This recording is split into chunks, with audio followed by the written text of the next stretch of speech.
Bonjour à tous et à toutes, bienvenue dans ces flashs d'informations.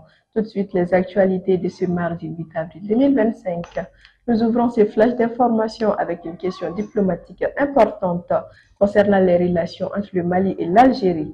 Dans la nuit du 31 mars au 1er avril 2025, l'armée algérienne a détruit un drone des forces de défense et de sécurité maliennes. Suite à cet incident, le ministre des Affaires étrangères et de la coopération internationale du Mali, Abdoulaye Diop, a convoqué l'ambassadeur d'Algérie à Bamako, Kamel Richeb.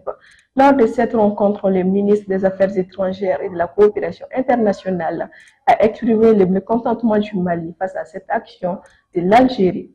Dans la foulée de cet incident, l'Algérie a réagi fermement dans un communiqué publié ce lundi 7 avril 2025. L'Algérie qualifie les propos du gouvernement malien et le communiqué du Collège des chefs d'État de la Confédération des États du Sahel de graves accusations et d'allégations mensongères. En réaction, elle rappelle pour consultation ses ambassadeurs au Mali, au Niger, tout en différant la prise de fonction de son nouvel ambassadeur au Burkina Faso.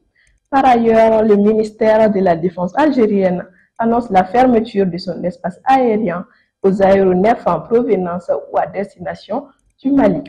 En réciprocité, le ministère malien des Transports ferme également l'espace aérien national à tous les aéronefs civils et militaires liés à l'Algérie à compter de ce lundi 7 avril 2025 jusqu'à nouvel ordre. Pendant que ces échanges diplomatiques se poursuivent sur le plan international, la session ordinaire d'avril 2025 du Conseil national de la transition s'est ouverte solennellement ce lundi 7 avril 2025 au Centre international des conférences de Bamako. Placé sous la présidence de l'honorable Malick Diop, président du CNT, en présence de plusieurs personnalités, notamment le Premier ministre et d'autres membres du gouvernement.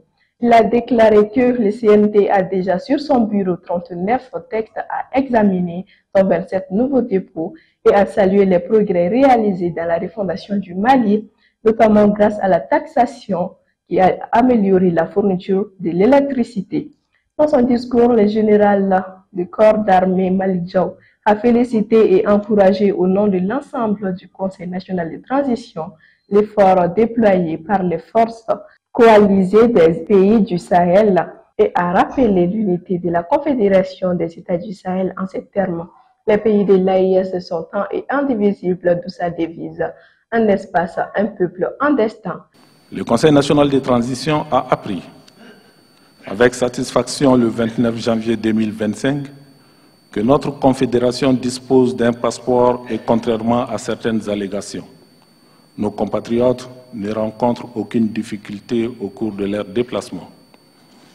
Dans la même dynamique, le Conseil national de transition salue la montée du drapeau de l'AES aux côtés des drapeaux des pays membres, ainsi que la fondation de la Banque confédérale d'investissement et de développement, dotée d'un capital initial de 500 milliards de francs CFA.